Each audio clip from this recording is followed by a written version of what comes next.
ચાલો હવે છોકરાઓ આજનું આપણે સેશન જે છે સ્ટાર્ટ કરીએ।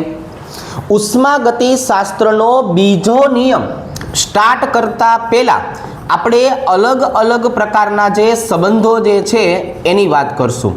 તો એના માટે આપણે એન્થાલ્પી અને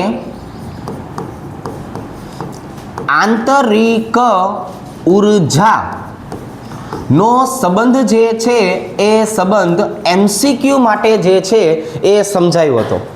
હવે એને આપણે દાખલા તરીકે જે છે એ લેવાનો થશે। તો દાખલાની વાત કરીએ તો એનું સૂત્ર આપણે જો આવું બનાવ્યું હતું, ડેલ્ટા એચ બરાબર delta U plus delta N R T. હવે અહીંયા આપણે શું કરીએ તો કે અહીંયા આપણે બધા જ ઘટકો જે છે એનું મૂલ્ય શેમાં હશે એ દર્શાવી દઈએ।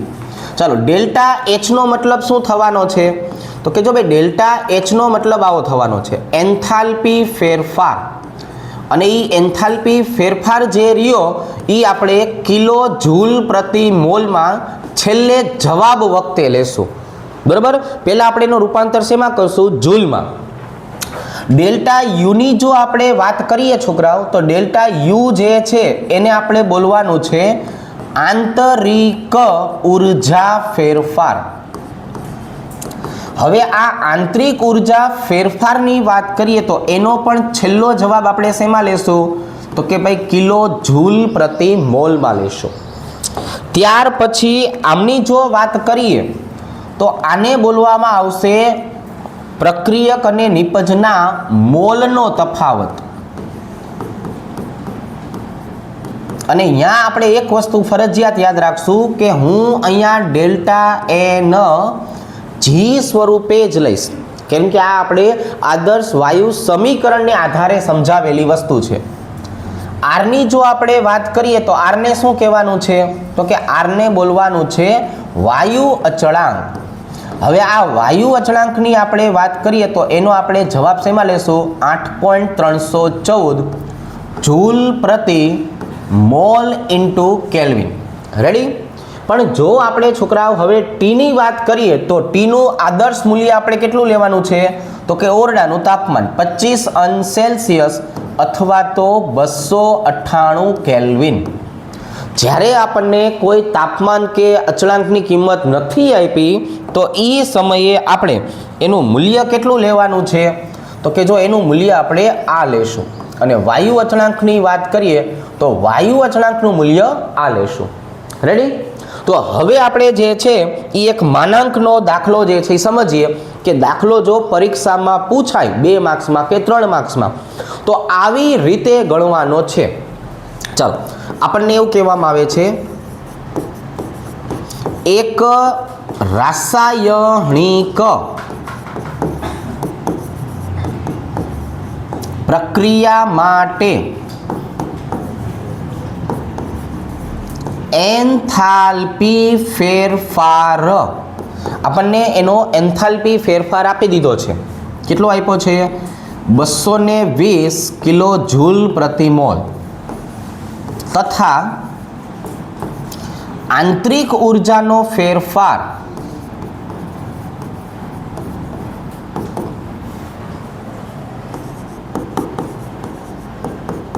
નીચેના સમીકરણ માટે મેળવો। આર અને ટીની વેલ્યુ આપણે ફિક્સ લેશું। સમીકરણ આપણને શરૂઆતમાં આપી દીધું છે સેલું, PCl5 gas gives PCl3 gas વત્તા Cl2 ગેસ, બરાબર। પ્રક્રિયા હંમેશા કેવી હશે, પ્રતિવર્તી। તો હવે પછી ગમે ત્યારે પરીક્ષામાં દાખલાઓ પૂછે ને, દાખલાઓ ત્યારે પહેલું એક કામ કયું કરશું હવે તો કે હવે આપણે 12મા ધોરણની પ્રેક્ટિસ ચાલુ કરી દઈએ। તો તમારે પહેલા ડેટા બનાવવાના, તમને જે રકમ આપી છે ને રકમને જોઈ લેવાનું છે અને રકમને આધારે ડેટા બનાવવાના છે ફરજિયાત। ચાલો તો હું એક રાસાયણિક પ્રક્રિયા માટેની વાત કરું તો મને ડેલ્ટા એચ નું મૂલ્ય આપી દીધું છે, જો કેટલું આપ્યું છે ભાઈબંધ તો કે ભાઈ 220 કિલો જૂલ પ્રતિ મોલ।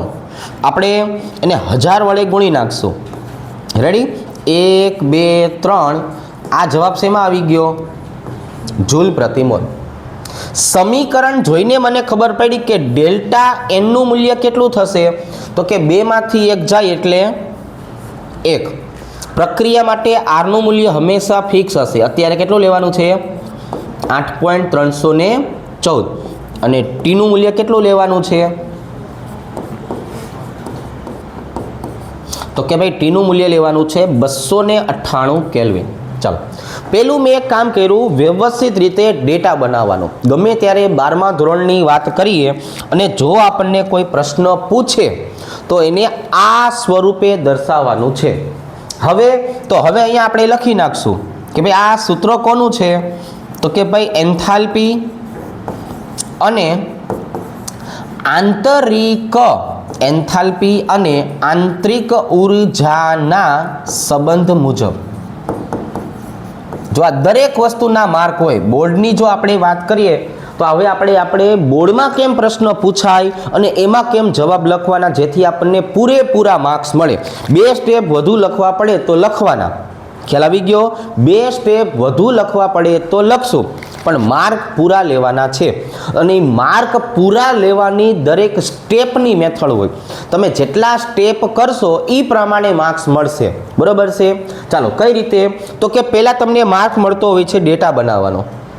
બીજો તમને માર્ક મળતો હોય છે કોનો સંબંધ છે અને કયું સૂત્ર છે. ડેલ્ટા એચ બરાબર delta U plus delta NGRT. બરાબર, તમને દાખલો ગણતા નથી આવડતું પણ તમને જોઈને ડેટા બનાવતા અને આટલું કરતા આવડે છે તો પણ આના 50% માર્ક હોય. કેટલા માર્ક્સ હોય? 50%. હવે તમે એમાં કિંમત મૂકો છો અને પછી છેલ્લે જવાબ લાવો છો, એના માર્ક્સ હોય. ખ્યાલ આવી ગયો? મતલબ શું થયું છોકરાઓ, કે દરેક સ્ટેપ કરશું ને એના માર્ક હશે. આપણે ગમે એમ કરીને જવાબ લઈ આવશું તો એ જવાબના આપણને કોઈ માર્ક આપતા નથી. પછી આપણે એમ કહીશું 3 હતા 1.5 જ આપ્યા, તો એ 1.5 જ આપે, જવાબ ભલે સાચો રહ્યો. પણ આ એની પ્રોસિજર હોય. તમારે આ પ્રોસેસ પ્રમાણે જે છે એ હંમેશા કામ કરવાનું છે. પ્રોસેસ પ્રમાણે કામ કરશો તો પૂરા માર્ક મળશે. ચાલો, હવે કોની કિંમત આપી છે? ડેલ્ટા એચની. લખો તો કે ભાઈ 220 ગુણ્યા 1000 બરાબર ડેલ્ટા યુ ગોતવાનું છે, વત્તા ડેલ્ટા એનની કિંમત 1, આરની કિંમત 8.314 અને ટીની કિંમત 298. હવે જો કિંમત મૂકી એના તમને માર્ક મળી ગયા. હવે સાદરૂપ તમે ગમે એટલા સ્ટેપનું આપો એનાથી કોઈ મતલબ નથી. હવે તમે અહીંયા પછી ડાયરેક્ટ ડેલ્ટા યુનો જવાબ લખી નાખો કે નહીં, એના પણ પૂરા માર્ક મળે. સાદરૂપના સ્ટેપ કેટલા કરો છો એના માર્ક નથી. માર્ક કોના છે? ડેટા બનાવવાના, સંબંધ અને સૂત્ર લખવાના, પહેલી વખત કિંમત મૂકવાના. સાદરૂપના સ્ટેપ હોય છે એમાં તમે જે છે એ ગમે તેમ કરશો, એના કોઈ માર્ક કપાવવાના નથી. હવે તમે મને ડેલ્ટા યુનો ખાલી જવાબ દઈ દો. કઈ રીતે કરશું? આ બેનો ગુણાકાર અને એ ગુણાકાર જે છે એ બરાબરની આ બાજુ આવે એટલે કેવું થઈ જશે? માઇનસ 22,000 માંથી આ બેનો ગુણાકારને બાદ કરો, પછી મને જવાબ આપો. ડાયરેક્ટ તમે ડેલ્ટા યુનો મને ડાયરેક્ટ જવાબ કયો. બોલો વાંધો નહીં. તો 21,75 22.42 આ જવાબ આવ્યો જૂલ પ્રતિ મોલ.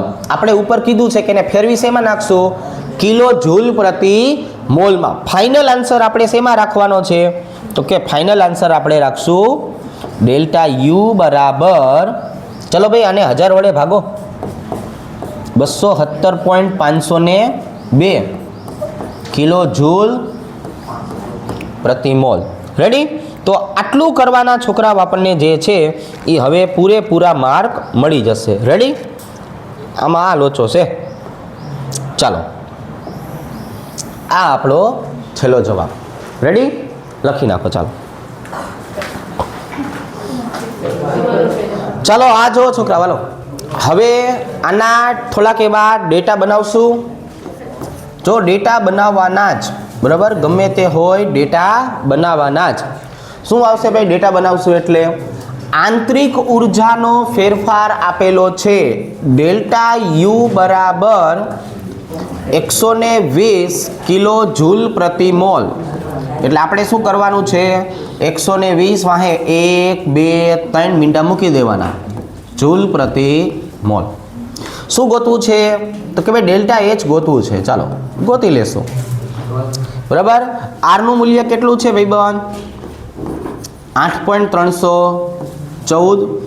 ટીનું મૂલ્ય કેટલું છે 298 કેલ્વિન. બરાબર. જૂલ પ્રતિ મોલ પ્રતિ કેલ્વિન. અહીંયા કેલ્વિન. કોના સંબંધ પ્રમાણે આપણે જીવનમાં આગળ વધીએ છીએ તો આપણે લખશું તો કે આપણે છોકરાઓ આ દાખલાઓ એન્થાલ્પી અને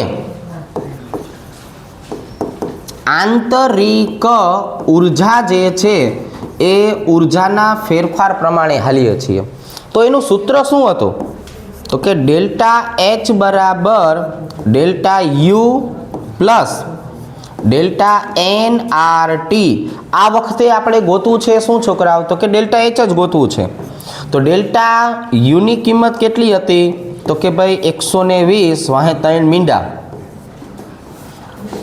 વત્તા આ બાજુ જો ડેલ્ટા એન 1 અને 3 4 માંથી 2 જાય એટલે 2. અહીંયા ડેલ્ટા એનનો જવાબ કેટલો હતો છોકરાઓ તો કે 2. ચાલો 2 ગુણ્યા 8.314 ગુણ્યા 298. હવે મને તમે ડાયરેક્ટ ફાઇનલ આન્સર હોય ને એ કયો કે ભાઈ આમનો જવાબ શું આવે 12 49 55.14 એ આવ્યો જૂલ પ્રતિ મોલમાં જવાબ. હવે હું એને 1000 વડે ભાગી નાખીશ. રેડી. એટલે 124.9 કિલો જૂલ પ્રતિ મોલ આવો આપણો જવાબ આવશે. જો ડેટા બનાવવાનું કારણ એક જ છે કે શું આપેલું છે અને શું ગોતવું છે એ આપણને ખબર પડે. જો અહીંયા હવે હું ડેટા બનાવું છું એટલે હું પહેલાં રકમ વાંચવાનો છું. સાંભળો કે એક રાસાયણિક પ્રક્રિયામાં એન્થાલ્પી ફેરફાર એટલે કે ભાઈ ડેલ્ટા એચ આપી દીધો છે 85 કિલો જૂલ પ્રતિ મોલ. એટલે આપણે ડાયા થઈને શું કરવાનું છે તો કે 85,000 જૂલ પ્રતિ મોલ. બરાબર. આનો બીજો ઓપ્શન પણ છે. તમે આરનું મૂલ્ય છે એને કિલો જૂલમાં ફેરવી નાખો ને તોય બરાબર. પણ એ ઘણી વખત ભૂલ પડાવતું હતું કે ક્યારેક પોઈન્ટમાં વહી જતું ક્યારેક ઓલી રીતે. એટલે હું આરમાં તમને હળી કરવાનું કહેતો નથી. એની કરતાં એક વખત 1000 ગુણવા અને 1000 ભાગવા સારા. બરાબર. આરના મૂલ્યમાં કંઈ હળી કરતા નથી. હવે આંતરિક ઉર્જા ડેલ્ટા યુ મારે ગોતવું છે. ડેલ્ટા એનની કિંમત જો 10 માંથી 9 જાય એટલે 1. આરની કિંમત 8.314 જે છે ને એમાં જ રહેવા દઈશું એકમ. અને ટીનું મૂલ્ય આવી જશે 298 કેલ્વિન. ચાલો હવે મારે દાખલો તો ગણવો છે પણ દાખલો કોના નિયમ પ્રમાણે ગણશું? આ દાખલો કોના નિયમ પ્રમાણે તો કે ભાઈ આ નિયમ તો નથી પણ સંબંધ છે. તો લખશું એન્થાલ્પી અને આંતરિક ઉર્જાના સંબંધ મુજબ. 12મા ધોરણમાં એક વસ્તુ યાદ રાખશું, એકાદું સ્ટેપ વધુ લખવું પડે, 2 વાક્ય વધુ લખવા પડે તો લખવાના. બરાબર. જેને જેમાં મજા આવતી હોય એ પ્રમાણે એને કામ આપવાનું. બરાબર. ચાલો આપણે સ્માર્ટ વર્ક કરશું, એમાં કોઈને રસ નહીં પડે.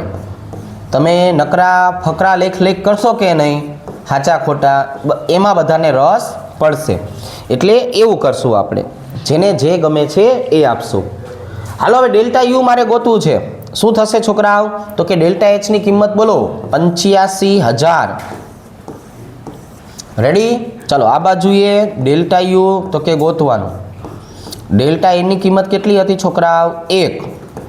8.314 ગુણ્યા 298. તમે આ બેનો ગુણાકાર કરો અને એને 85,000 માંથી બાદ કરીને પછી આવતો જવાબ જે છે એ બોલો. કયો જવાબ આવ્યો? એટલે ડાયરેક્ટ જવાબ બોલો હો કિલો જૂલ વાળો 82. હાલો 82.52 આ કિલો જૂલ પ્રતિ મોલમાં આવ્યો. રૂપાંતર કરી નાખેલું છે. શું કરી નાખ્યું છે? રૂપાંતરણ જે છે એ કરી નાખેલો પછી ફાઇનલ આન્સર છે. જો અહીંયા આપણો ડેલ્ટા એચનો જવાબ કેટલો હતો તો કે આટલો. બરાબર, આવી રીતે દાખલા ગણવાની વાત છે. ચાલો હવે આ જો છોકરાઓ, આના પછી હવે આપણે શું કરશું તો કે આપણે ઉષ્માગતિશાસ્ત્રના બીજા નિયમની ચર્ચા કરવી છે. પણ એની પહેલા હજુ પણ ઘણા બધા શબ્દો જે છે એ શીખવાના છે. બરાબર, તો પહેલા ઉષ્માગતિશાસ્ત્રના બીજા નિયમની વાત કરીએ, પછી એના શબ્દોને કન્ટિન્યુ કરીને સમજાવીએ. ઉષ્માગતિશાસ્ત્રનો બીજો નિયમ. આ બીજો નિયમ સૌથી અગત્યનો, સૌથી વધારે માથાકૂટ આમાં આવશે. આ બીજો નિયમ શરૂ કરતા પહેલા આપણે એન્થાલ્પી અને આંતરિક ઉર્જાના સંબંધે શીખી લીધા. હવે આપણે પાછા મુક્ત ઉર્જા અને એન્ટ્રોપીનો ફેરફાર કઈ રીતના મેળવી શકાય એનો સંબંધ જે છે મેળવવાનો છે. તો ઉષ્માગતિશાસ્ત્રનો બીજો નિયમ શું સમજાવે છે સાંભળજો. આપમેળે થતા પ્રક્રમમાં અથવા આપમેળે થતી પ્રક્રિયામાં અથવા આપમેળે થતી પ્રોસેસમાં અથવા તો સ્વયંસ્ફુરિત પ્રક્રિયામાં કોઈ પણ આપમેળે થતું કામ હોવું જોઈએ. જે જાતે થતું કામ હોય કે નહીં, એની અંદર હંમેશા શું જોવા મળશે તો કે આપમેળે થતા પ્રક્રિયામાં હંમેશા પ્રણાલીની મુક્ત ઉર્જા ઘટે છે અને વિશ્વની એન્ટ્રોપી વધે છે. જો આવી રીતે. તો હવે આપણે બે પ્રકારના નવા શબ્દથી પરિચિત થવાનું છે. એક આવશે મુક્ત ઉર્જાનો ફેરફાર અને એક આવશે એન્ટ્રોપીનો ફેરફાર. જો નવા બે શબ્દ આવ્યા. તો આપમેળે થતી પ્રક્રિયા છે એની જો આપણે ચર્ચા કરીએ તો ડેલ્ટા જીનો જે ફેરફાર હોય આને બોલવામાં આવશે મુક્ત ઉર્જા ફેરફાર. આવી રીતે. રેડી? ચાલો. અને આ બાજુની જો વાત કરીએ તો ડેલ્ટા એસ ની જો આપણે વાત કરીએ તો ડેલ્ટા એસ ને શું બોલવાનું છે તો કે ભાઈ ડેલ્ટા એસ ને બોલવાનું છે એન્ટ્રોપી ફેરફાર. આ એન્ટ્રોપી ફેરફાર આપણને સિસ્ટમ અને સરાઉન્ડિંગ બંનેની સાપેક્ષમાં મળશે. તો ડેલ્ટા એસ કેમ આવ્યું હશે છોકરાઓ તો કે ભાઈ જો ડેલ્ટા એસ નો જે ફેરફાર છે ને ઈ એસ ફોર સિસ્ટમ અને વત્તા એસ ફોર સરાઉન્ડિંગ, આ બંનેની સાપેક્ષમાં મળતું હશે. હવે આ બેનો મતલબ શું થાય તો કે જો ભાઈ સિસ્ટમની વાત કરીએ તો પ્રણાલી અને સરાઉન્ડિંગની વાત કરીએ તો પર્યાવરણ. તો હવે આ બેનો ફેરફાર આપણને શું સમજાવે છે તો કે જો હું આ બેના ફેરફારની વાત કરીએ તો એમના મૂલ્ય મળશે. કેટલા મૂલ્ય મળશે છોકરાઓ? 3 મૂલ્ય મળશે. જો આ છે ને એમસીક્યુમાં પૂછાશે હો. એમસીક્યુમાં આવી બધી વસ્તુ જે છે એની માહિતી આપણને ખાસ કરીને દરેક વખતે પૂછતા રહે છે. જો આવી રીતના. બરાબર? હવે તો અહીંની જો હું વાત કરું છોકરાઓ તો ડેલ્ટા જીનું મૂલ્ય મને કેવું મળે છે તો કે ડેલ્ટા જીનો જે જવાબ છે એ નેગેટિવ મળે છે. જો ડેલ્ટા જીનો જવાબ કેવો મળે છે છોકરાઓ તો કે પોઝિટિવ મળે છે. અને છેલ્લે ડેલ્ટા જીનો જવાબ કેવો મળે છે =0. રેડી? તો હવે ડેલ્ટા જીનો મતલબ નેગેટિવનો મતલબ શું થયું તો આપણે જો લખ્યું છે પ્રણાલીની મુક્ત ઉર્જા ઘટે છે. ઘટે એટલે ઋણ બને. જો ડેલ્ટા જીનો મૂલ્ય નેગેટિવ મળે ને તો સમજવાનું કે આ કઈ પ્રક્રિયા છે? આપમેળે થતી પ્રક્રિયા. ડેલ્ટા જી નું મૂલ્ય પોઝિટિવ મળે તો આપણે કહેશું આપમેળે ન થતી પ્રક્રિયા. આ પ્રક્રિયા આપમેળે થતી નથી. ડેલ્ટા જી નું 0 મૂલ્ય મળે તો પ્રક્રિયા શેમાં હોય? તો પ્રક્રિયા સંતુલન અવસ્થામાં છે. શેમાં છે? સંતુલન અવસ્થામાં. ચલો અહીંયા સેમ વસ્તુ પણ આપણે કીધું કે વિશ્વની એન્ટ્રોપી વધે છે. વિશ્વ એટલે પ્રણાલી વત્તા પર્યાવરણ. તો અહીંયા ડેલ્ટા એસ નું મૂલ્ય પહેલા કેવું આવશે? જો પહેલા પોઝિટિવ આવશે, બરોબર છે. પછી ડેલ્ટા એસ કેવું આવશે? નેગેટિવ આવશે. અને પછી ડેલ્ટા એસ કેવું આવશે? 0 આવશે. શું આવશે? 0. તો હવે અહીંયા જુઓ છોકરાઓ, અહીંયા આપણે શું દર્શાવશું? તો કે સ્વાભાવિક છે એન્ટ્રોપી હંમેશા વધે. તો અહીંયા લખશું આપમેળે થાય છે. અહીંયા શું લખી નાખશું? નેગેટિવ હોય તો આપમેળે થતી નથી. અને ત્રીજો શું મતલબ નીકળો છોકરાઓ? તો કે ત્રીજો મતલબ આવો નીકળો, સંતુલન અવસ્થા ધરાવે છે. કઈ અવસ્થા ધરાવે છે? સંતુલન અવસ્થા જે છે એ ધરાવે છે. તો અત્યારે તો આ મેં તમને ખાલી જાણકારી આપી. શું જાણકારી આપી? કે ઉષ્માગતિ શાસ્ત્રના છોકરાઓ બીજા નિયમની વાત કરીએ. બીજો નિયમ સૌથી અગત્યનો શું કામ? આમાં ઘણી બધી નવી સંજ્ઞાઓ પદ્ધતિઓ જાણવાની થશે. તો અહીંયા આપણે 2 શબ્દ શીખડાવ્યા છે. આપમેળે થતા કોઈ પણ પ્રકરણ કે પ્રક્રિયાની વાત કરો તો મુક્ત ઉર્જા હંમેશા ઘટે, એન્ટ્રોપી હંમેશા વધે. એટલે ડેલ્ટા જીની જો વાત કરીએ તો ઓલવેઝ ઘટશે અને ડેલ્ટા એસની વાત કરીએ તો ઓલવેઝ વધશે. કોના માટે? આપમેળે થતી પ્રક્રિયા હોય એના માટે. તો મુક્ત ઉર્જા માટે આવી રીતે, એન્ટ્રોપી માટે આવી રીતે. આ એમસીક્યુ માટે મેં તમને સમજાયું છે. કોના માટે સમજાયું છે? એમસીક્યુ માટે. હવે પહેલા હું તમને મુક્ત ઉર્જા સમજાવીશ 2 અલગ અલગ રીતે અને પછી એન્ટ્રોપી સમજાવીશ. રેડી? પહેલા આટલું લખી લઈએ. હવે આપણે છોકરાઓ મુક્ત ઉર્જા જે રહી એ મુક્ત ઉર્જાની સાપેક્ષમાં આગળ વધીએ પાછા. ચાલો આપણે વાત શેની કરવી છે? મુક્ત ઉર્જાનો ફેરફાર.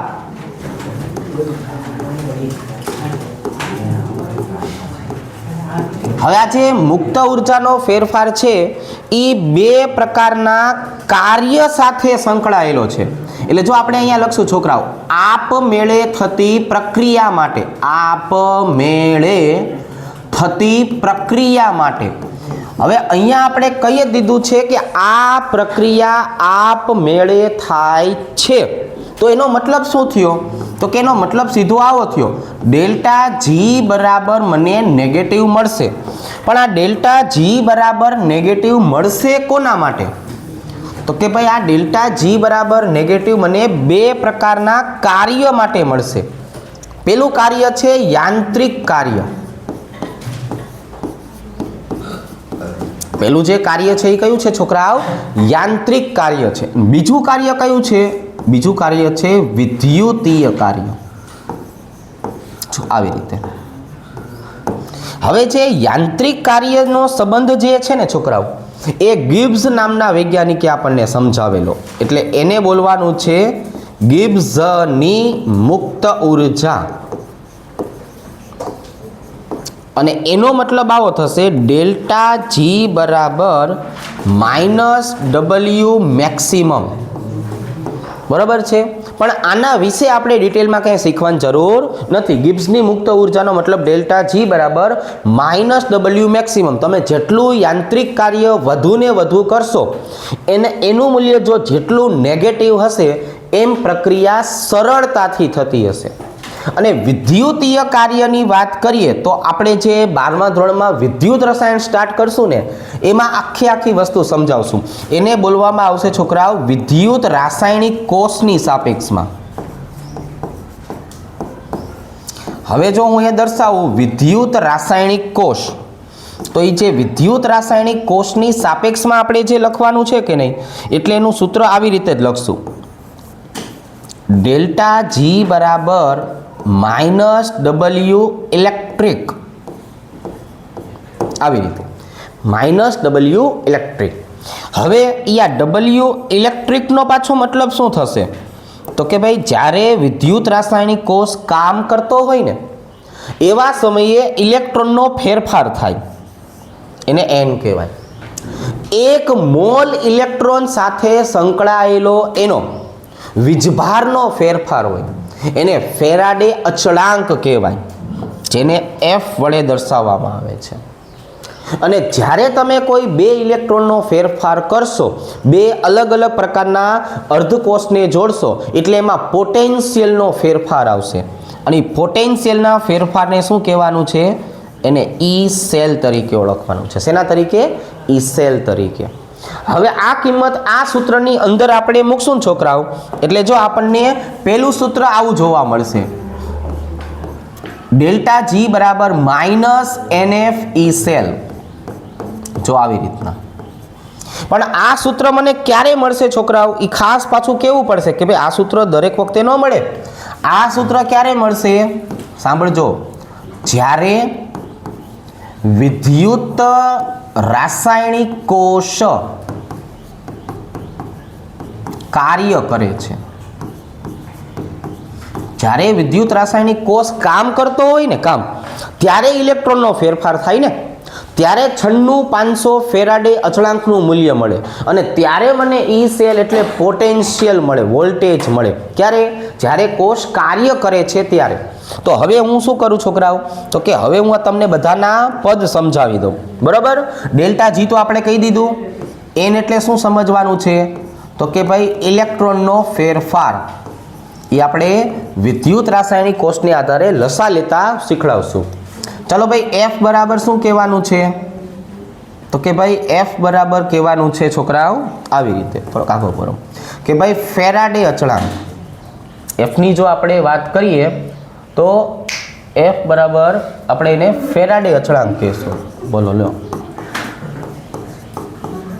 ફેરાડે અચળાંક. એક મચ્છર જોવો તમે, કેટલી તાકાત છે મારો બેટું, કેટલું કરી વળી ગયું. ચાલો, અને એનું મૂલ્ય કેટલું આવશે, 96500 કુલમ. તો ફેરફાર કાં કરે છે, મચ્છર હતું છોકરાઓ, મચ્છર જો દેખાય અહીંયા, બધાને કહી દેવું સારું.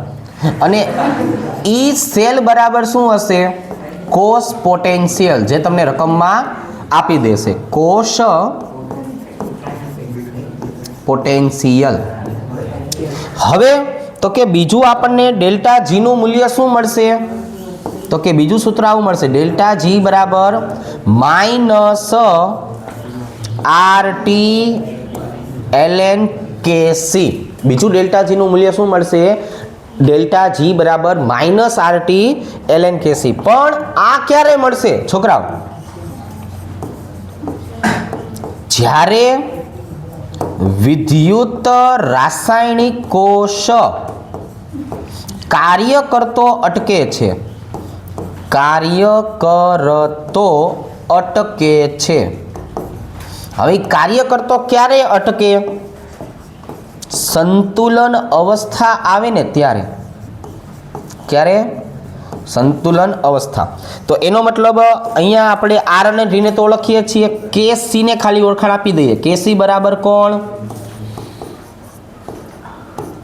સંતુલન અચળાંક. છોકરાઓ ત્યાં KC કોણ થઈ ગયો, KC આપણો સંતુલન અચળાંક થઈ જશે.